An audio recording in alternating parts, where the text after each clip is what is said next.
მოგესალმებით. დღეს მინდა ჩემთან ერთად გამოგზაუროთ ისეთ დღესასწაულში, რასაც რაჭული რთველი ჰქვია. სწორედ ამიტომ მე დღეს ვიმყოფები ზაქარია ჩიხრაძის ოჯახში, ამბროლაურში. ბატონი ზაქარია თვითონ გვაჩვენებს რთველის პროცესს, ასევე დაგვათვალიერებინებს თავის არაჩვეულებრივ მარანს და თქვენთან ერთად ვნახავთ, როგორ ფუსფუსებენ დიასახლისები რთველის სამზადისში და ასევე დაგპატიჟებთ რაჭულ მოლხენაზე. ლალე შემოსულა შემოდგომა გიორგობის თეო ლალე შემოსულა შემოდგომა გიორგობის თეო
როგორია რაჭული რთველი ზაქრობიძია? რაჭაში რთველი ტრადიციულად მოდიოდა ვოდითგანვე. რაჭაში ძირითადად გავრცელებული იყო ალექსანდრეული, მუჯურეთული, წულუკიძის თეთრა. წულუკიძის თეთრა თეთრი ხო? წულუკიძის თეთრა, ხო. ის ორი რითაც ხვანჭკარა მზადდება, ხო? არა, წულუკიძის თეთრად მზადდება თეთრი ღვინო და ალექსანდრეულიდან და მუჯურეთულიდან მზადდება ძირითადად ესე იგი ხვანჭკარა. კი ბატონო. პლუს უმატებდნენ 10% საფერეს. რომ თავისებურად ფერი მიეღოს ამ ღირსეულ ღვინოს ხვანჭკარას. ადრე როგორი იყო თქვენ ბავშვობაში? ადრე რთველი იყო ხალისის, სიკეთის, ნუ აი რა ვიცი ესე იგი რომ ყველა ხარობდა დიდი პატარა იკრიფებოდა გოდრებში, იკრიფებოდა ჩელტებში, ხო, გამოქონათ ვენახიდან, ქვია, მოსაკიდებელი გიდლებითა და ხიარულობა და სიმღერა და მხიარულობა და ყველაფერი. ადრე ალბათ უფრო მეზობლები ერთმანეთს ეხმარებოდნენ, მეზობელს რთველი ქონა, მეზობლის მეორე მეზობლისთვის სიკეთე იყო, მეორე მეზობლისთვის მხიარულობა იყო და მეორე მეზობლისთვის ნუ თავისებურად ესე იგი სიხარული და სიყვარული იყო და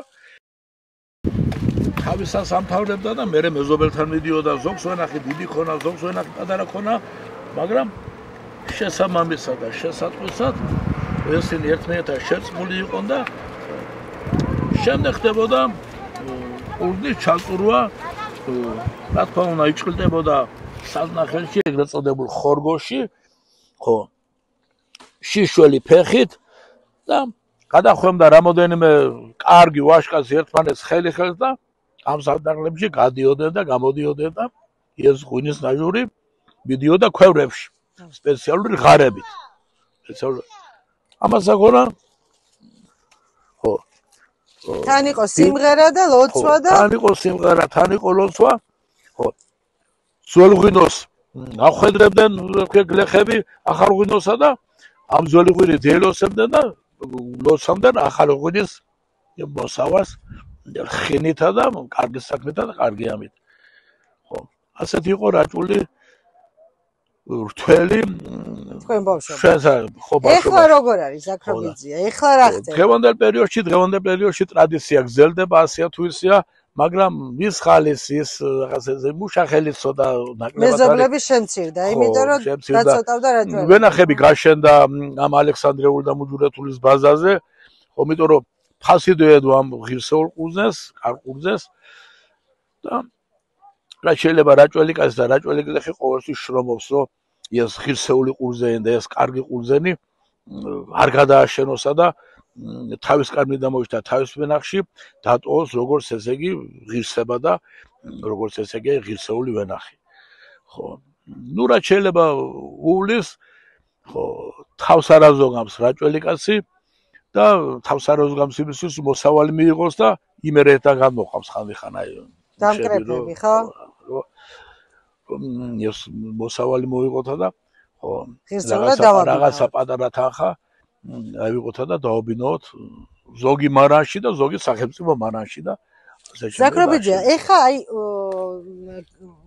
გლეხების უმრავლესობა თითქოს აი სახში ნაკლებად წურავს ღვინოს ვიდრე ადრე და ეხა აი ძირითადად ტენდენციაა ესეთი, რომ უფრო მარნებში აბარებენ.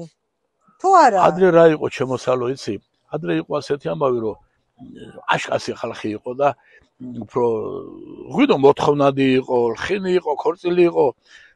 აი ხინში გაისაზღვრებოდა ერთ სულ ადამიანზე, აი ქორწილი იყო თუ დღეობა იყო 2 ლიტრა ღვინო და დღეს უკვე ახლა ზოგიერთის ლეგალიზაცია არ გამიგოს სხვანაირად, ხო. ეს ღვინის მოთხოვნა ცოტა არ იყო შეამცირდა და სადღაც უკვე ჩამოვიდა 0.75 მეტრზე კიდე დაჟე უფრო ესე იგი აი 500 გრამზე თითოეული იმაზე, ხო. დიდი ქორწილებით შემცირდა, დიდი ქორწილებით შემცირდა, დღეობებით შემცირდა. რაჭაში ახალგაზრდები ნაკლები დარჩნენ. და ახლა რა იყო ეს შემოსალომე? იყო რომ კაცი რო ქორწილს იხდიდა, მაგას ღვინის პრობლემა ქონა ყოველთვის. პური იყო, მარილი იყო, საკლავს დაკლავდნენ, ხარს აკლავდნენ, სხვას დაკლავდნენ, თხებს დაკლავდნენ რაღაც ამავე და თავად იყო ესე იგი ღვინო ქონოდა გლეხს, კარგი ღვინო რო შვილი დაექორწილებია, შვილი მოენათლა, ახალგაზრდა რო გაშთებოდა კიდე 100 და ხო, ჭირში კიდე ხო ღვინო იხარჯებოდა და სვამდა ხალხი, აი ეს ხალხი სვამდა, აი წინაპარი ხალხი რო იყო, ვაშკაცი და ძლევა მოსილი ხალხი და დღეს უკვე ცოტა ასეთი ამბავი რა. ოჯახს საყიდელი არ უნდა ქონოდა, ხო? ხო, ოჯახს საყიდელი არ უნდა ქონოდა, მაგრამ იყო ოჯახები რო ყიდულობდა და ღვინის გარეშე რაჭველი კაცი, აი წარმოიდგინე. ყველა მრავალზელ კაცს ბარველ კაცს სადაც ვენახები არ იყო, ვენახები ხონათ ხიმში. ველეველებს ვენახები ხონათ დაბაზონაში, ამბროლაურში, ქვია ახალსოფელში და სხვადასხვა სხვა ადგილებში. ყველა ერთ სიტყვით გლეხის ოჯახში ნიკორწმინდა იყო თუ მრავალზალი იყო თუ ბარი იყო, სადაც რომ ვენახის ნატამალი არ იყო, ყველას აქონა ჭური, ყველას აქონა მარანი და აქედან მიჭრიალებდა ურემი ბარს, ფუტიესა, მრავალძარს და იქ იწურებოდა ღვინო და შესანიშნავი ღვინო დგებოდა ბარში მოსული ღვინო, განსაკუთრებით მრავალძარში და განსაკუთრებით მთიან ზონაში. იყო ვაშკაცები, იყო მხიარულობა, იყო სიკეთე. რაჭაში ალექსანდრეული და მუჯურეთულის გარდა იყო და არის, დღესაც არის და არსებობს რაჭული თეთრა, ანუ წულუკის თეთრა. ხო, რომელიც თავისი ღირსებით, თავისი აი კარგი ხარისხით, ასე ღვინის კარგი თვისებით ხასიათებოდა და დღესაც ხასიათება. ნაკლებად მოთხოვნადია.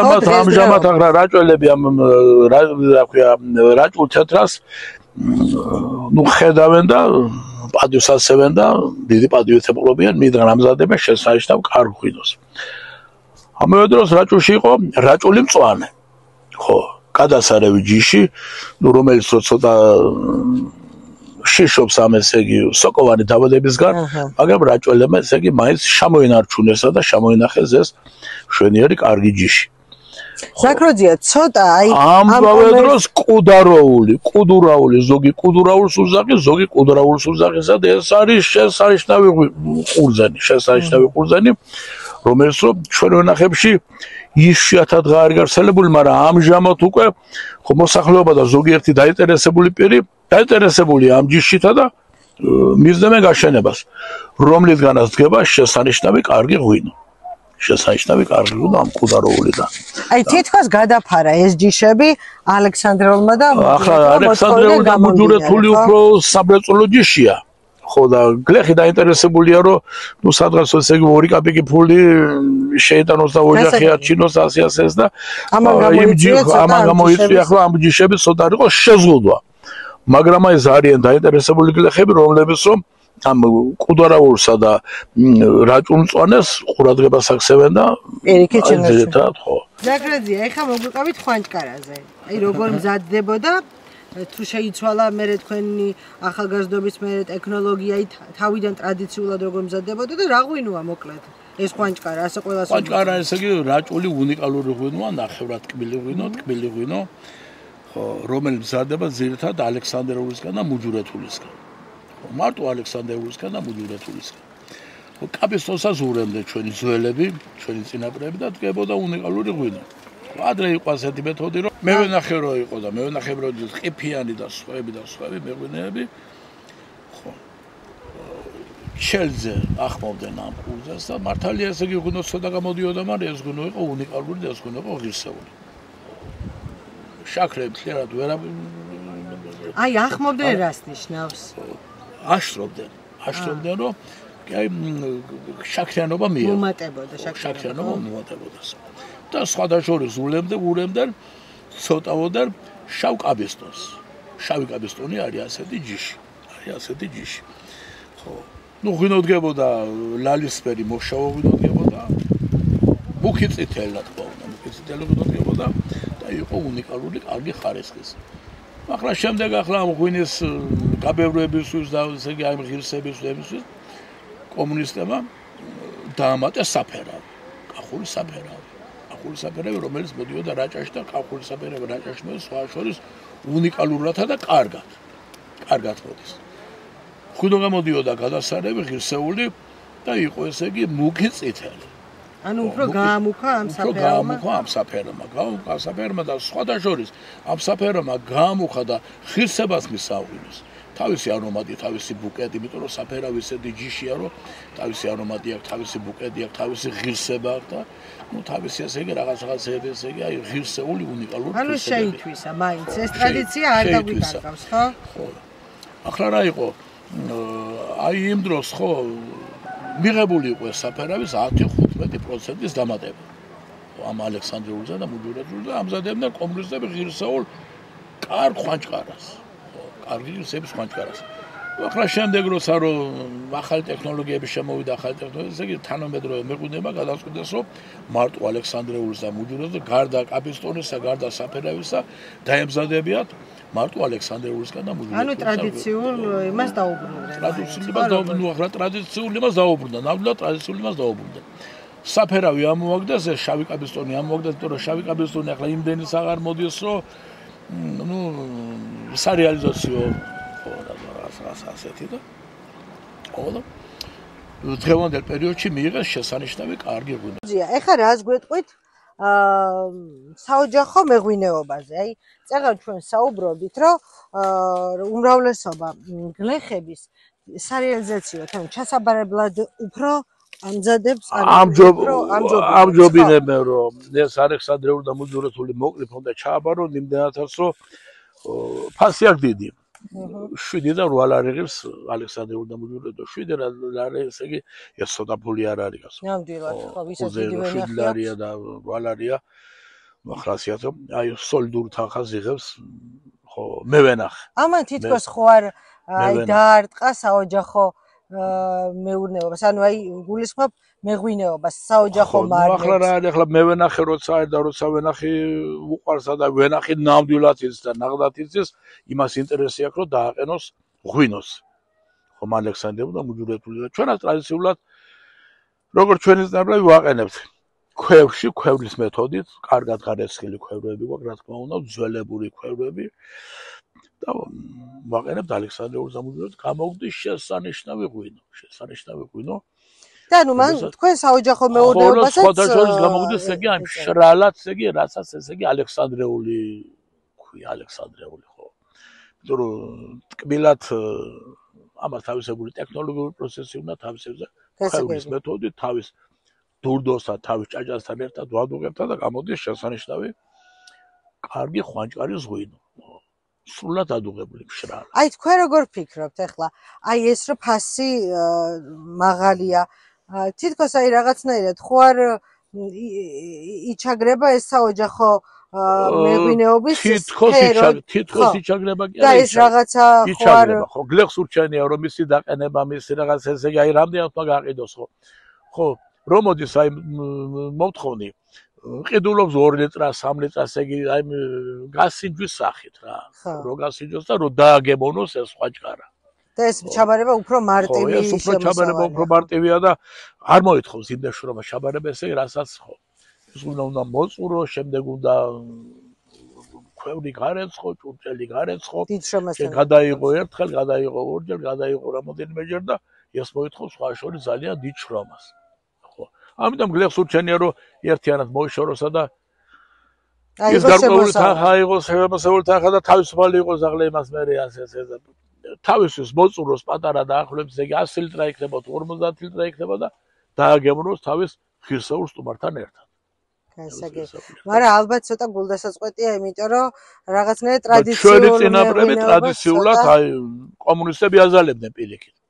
მან 2020 მე 30 კაბიღირდა მაშინ ჩაბარება და ეს იყო კარგი სოლიდური თანხა რო ხო, მაგრამ მაინც ახერხებდნენ რომ ძირითადი მასა მოეწურათ რა ქვია ოჯახებში. ხო, ოჯახებში და ანუ ეს შეიძლება ღირსეული სტუმრებისთვის მიეწოდებიათ ეს თავისი აი შრომის პროდუქტი.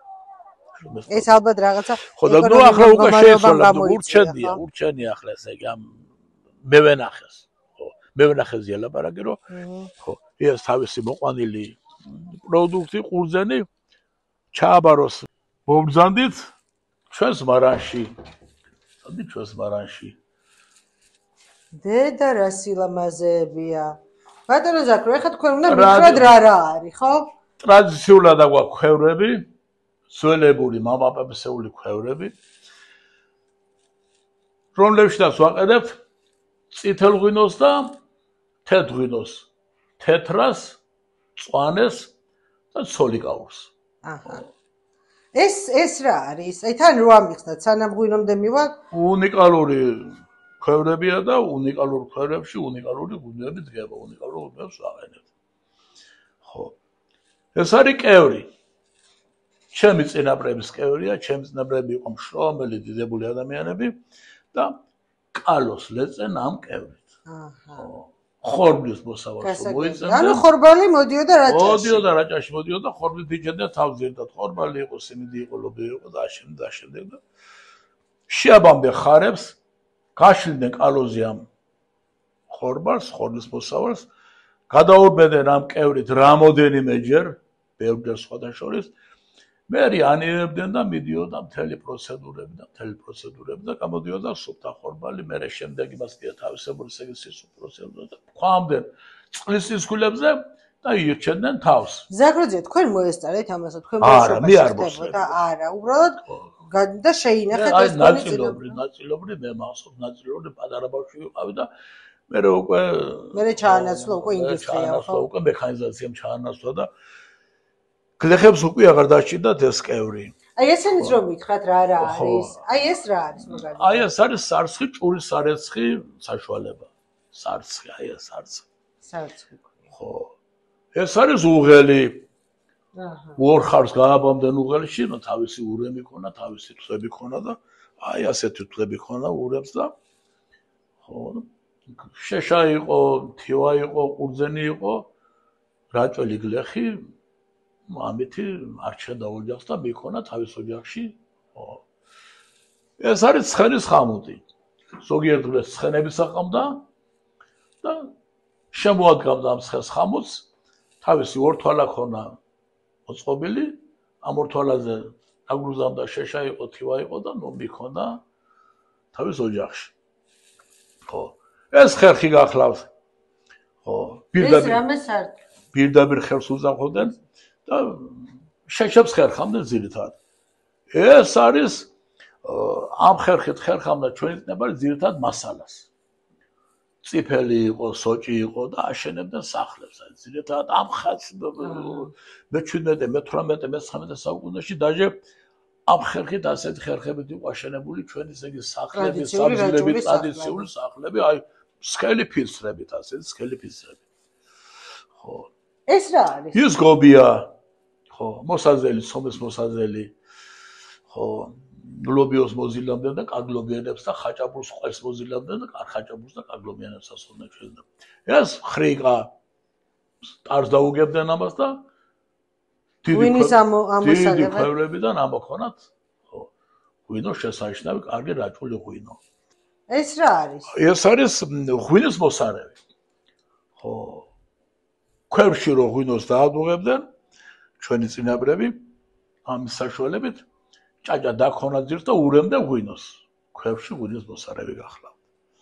ის კოდი არის, კოდში ჩადიოდა 8 კილოგრამი. ეს საწყავო.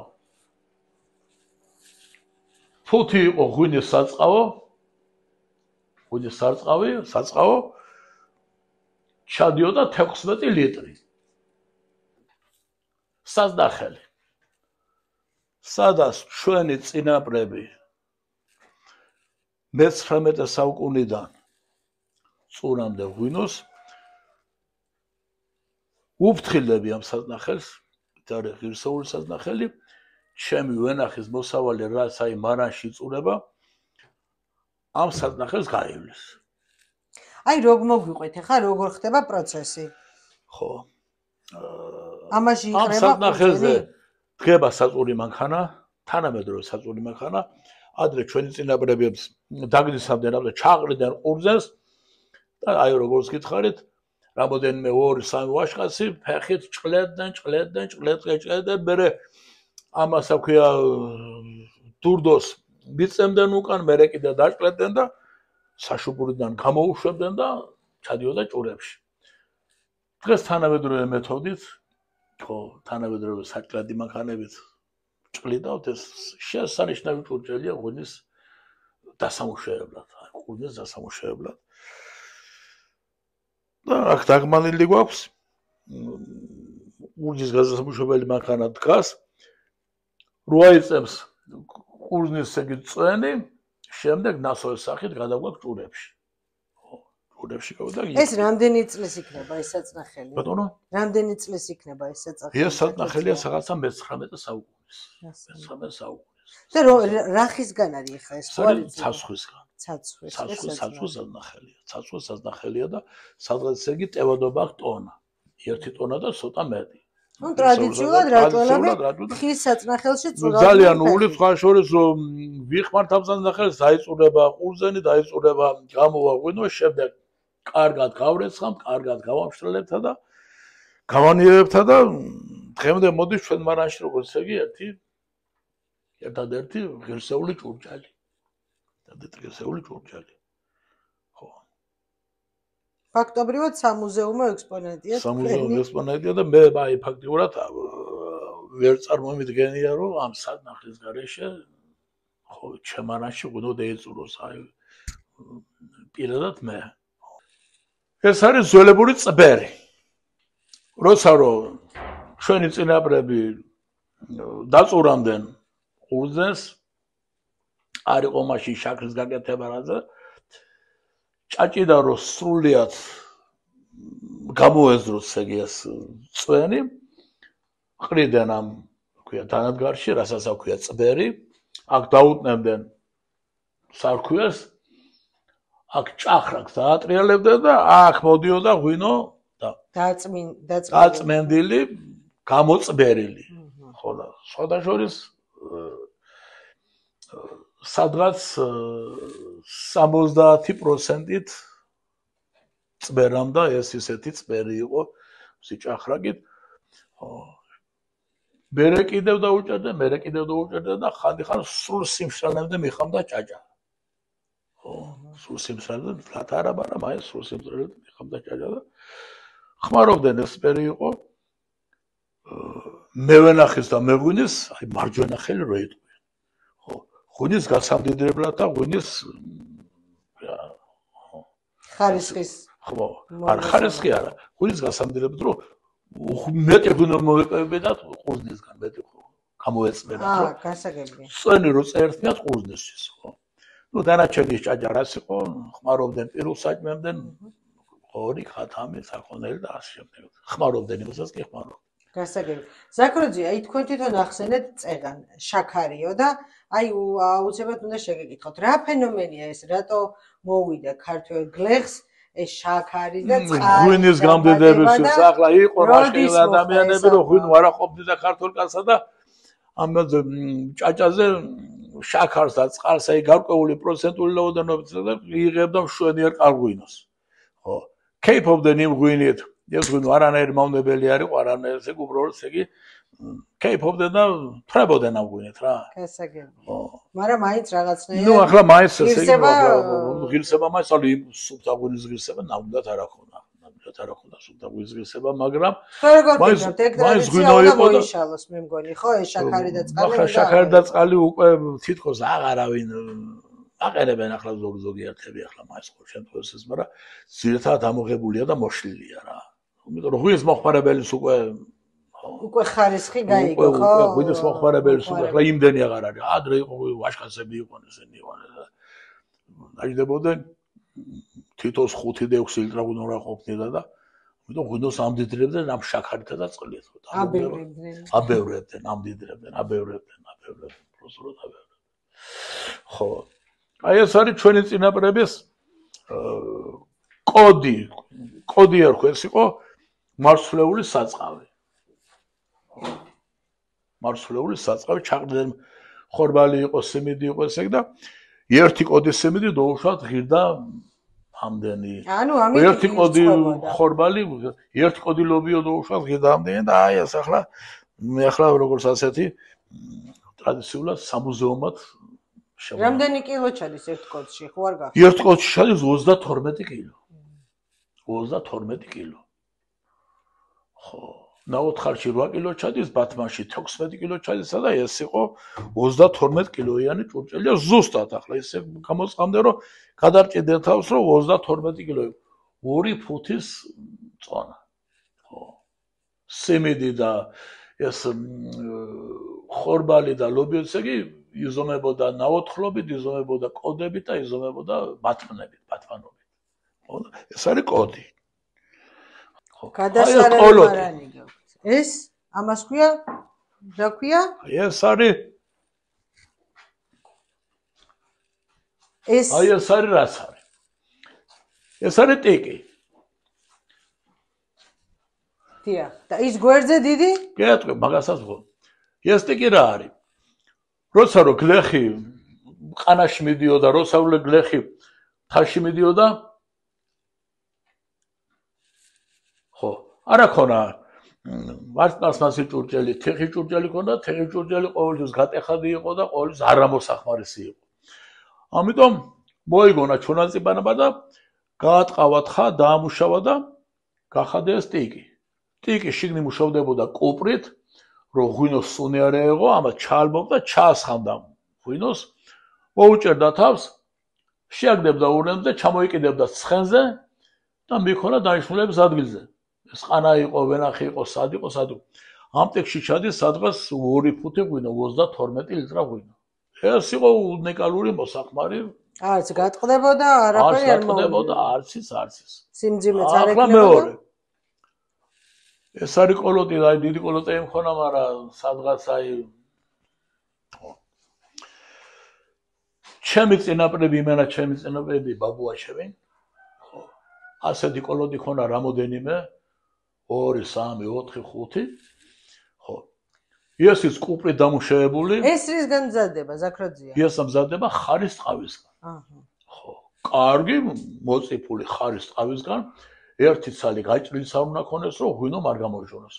მე ამოკერამდე კარგი გასამთლული, რა ქვია, ბალწრით, შპაგადით. ხო.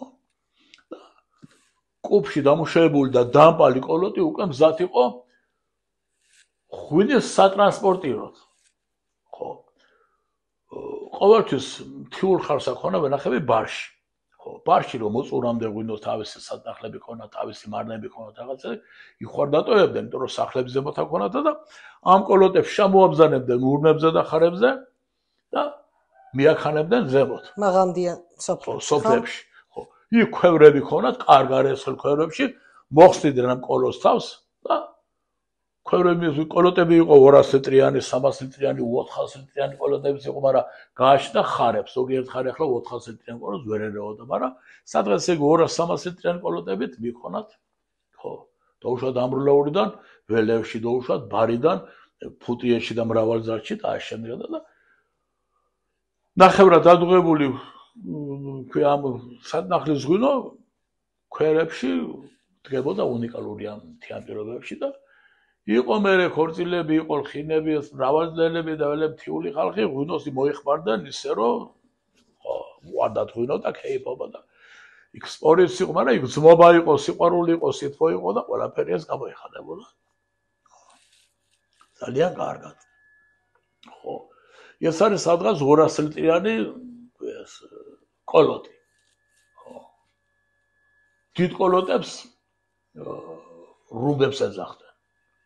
რუმბები აი რო გეირუმბებიო ხო გამოთქვა ის უფრო პატარა ხო მოსულს იმიტომ რომ თუ კარგი ხარები ხამდათ ამ 200 ლიტრიან კოლოს აი ამ პატარა კოლოს წამოუდგებდნენ და 300 ლიტრა მიდიოდა მშვენივრად ღირინით კარგი ხარები რაჭაში ყველა მე ვენახე რომელსაც ვენახე უყვარს წითელ ღვინოს ალექსანდრეულს და მუჯურეთულს ვაყენებთ ქვევრებში რასაც აქვს დიდი ღირსება დიდი მოწონება და უმასპინძლებით ჩვენს მეგობრებს და ჩვენს სტუმრებს. შინაურს და გარეულს. ხო. ამ ღვინოს თავისი დაყენების ტექნოლოგია აქვს. ესეც რომ მოგვიყვეთ, აი როგორ ყენდება ტრადიციული ხვანჭკარა. შეულებრივად. ხორგოში საწნახელში იწურება, ხო, საწური მაშინით და თავისი ჭაჭი, თავისი დურდოთი კარგად გარესხელ ქვევრში ვათავსებთ ახლა ეს სადღაც არის 40 ფუტიანი 40 გამომრავლოთ 16-ზე, ამდენია და დაახლოებით რომ დადუღდება სადღაც 2 კვირის 20 დღის მერე გადავიღებთ დურდოს გარეშე კარგ სუფთა ჭურჭელში. აი ნახოთ შევხედოთ.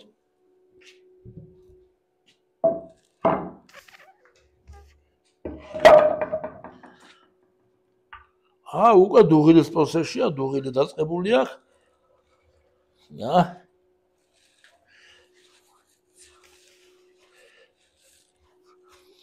ეს არის მარტო ალექსანდრეული და მუჯურეთული. წითელი ყურძნის ჯიშებისგან დამზადებული ღვინო. ბატონო ზაკო, რამდენჯერ ჭირდება ამას გადაღება? გადაღება რაც უფრო ხშირად გედეღია და რაც უფრო ის გედეღია, მით უფრო ღირსებას ინარჩუნებს და სისუფთებს ინარჩუნებს.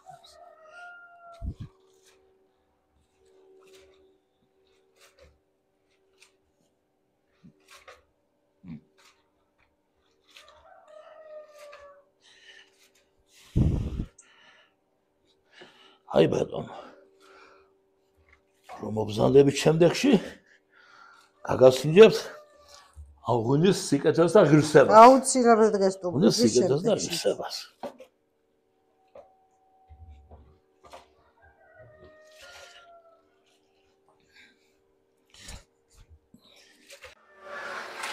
ეს შემისაგმას მოვილია.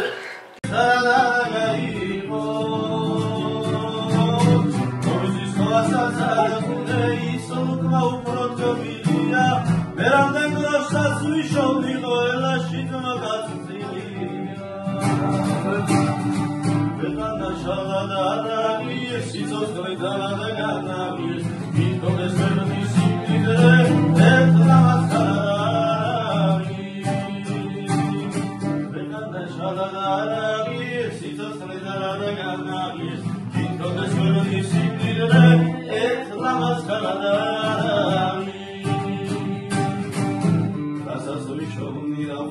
ცხოვრებას აგემოსალაუნე Sabis magi vrade kulis tok godri demi kagets daugre